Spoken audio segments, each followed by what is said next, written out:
All of us know what it's like to be afraid. As children, we fear over the small stuff like monsters under the bed, the dark, or dentist. But as we get older, we have more complex fears like rejection, job loss, or even dentist. Like, did you know Gustav Eiffel, the person who invented the Eiffel Tower, was afraid of heights? And not to be outdone, but Thomas Edison, the man who invented the light bulb, was afraid of the dark? Lists have been made of what people fear the most. At number one is the fear of talking in front of a group of people. Number two is the fear of heights. Number three is the fear of going to the dentist. And number four is the fear of snakes. Fears are called phobias. Arithmophobia is the fear of numbers, and scoliophobia is the fear of school. Are any phobias on your list? Certainly, there are others that could be added, like fear of being lost from your parents, fear of spiders or snakes, fear of dying, fear of loneliness, or fear of becoming ill. Sometimes we learn to get over our fears. Sometimes we learn to live with them. Some of our fears are completely irrational. Others are well-founded. But we all have fear. It is a universal experience of the human race.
But what Adam and Eve did with their fear was the complete opposite of what they should have done. Instead of running from God, they should have been running to Him. Their sin destroyed God's good creation, but it did not destroy the goodness of God Himself. We see this in how God responds to their sin by promising to send a Savior in Genesis chapter 3, verse 15.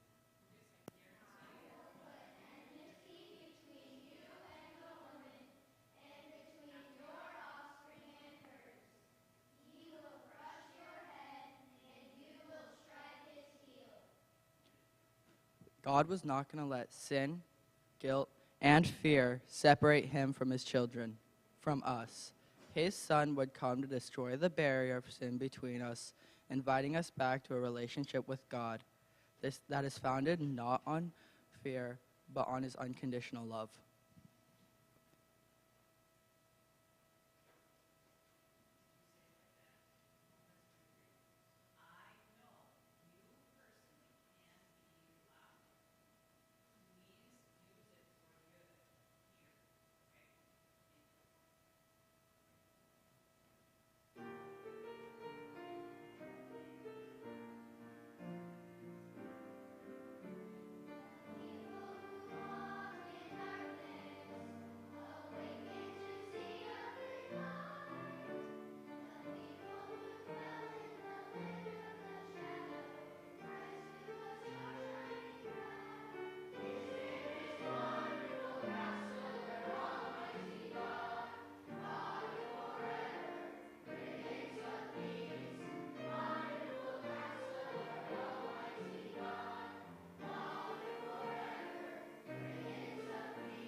Did you know that the words fear not appear nearly 150 times in the Bible? Just in the Christmas story, they are spoken 5 times. Many of the great Bible heroes we enjoy reading about experienced fear at times in their lives. Jacob was afraid of his brother Esau.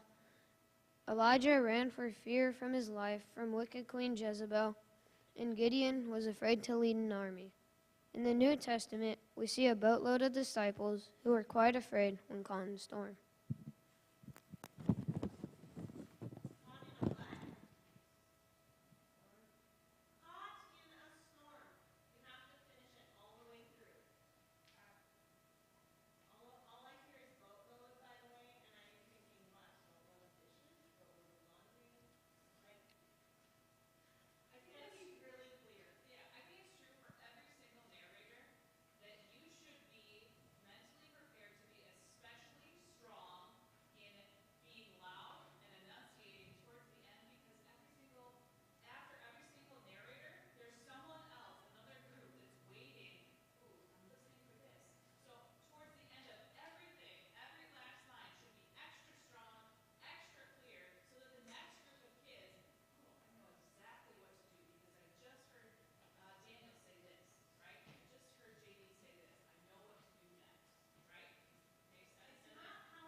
Even though they had God's sure promise, his people still had to face a world full of sin and all the fears that went with it. Following Adam and Eve's sin, the human race was a witness to the first ever murder, a devastating flood, scattering races at the Tower of Babel, and other countless fear-filled events. At times, it would have been easy for God's people to doubt his control over the world or the ability to keep his promise.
At the heart of Isaiah's message, though, was a reminder of the ultimate future he had in store for the Israelites, for all people. We find this reminder in these familiar words.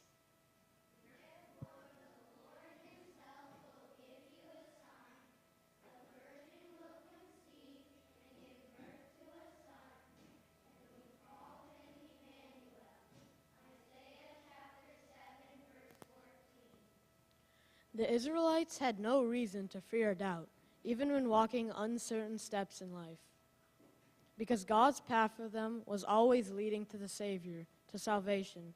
His word and promises give his people the faith to trust him and to face the challenges of life with songs of joy, like we find in the book of Isaiah.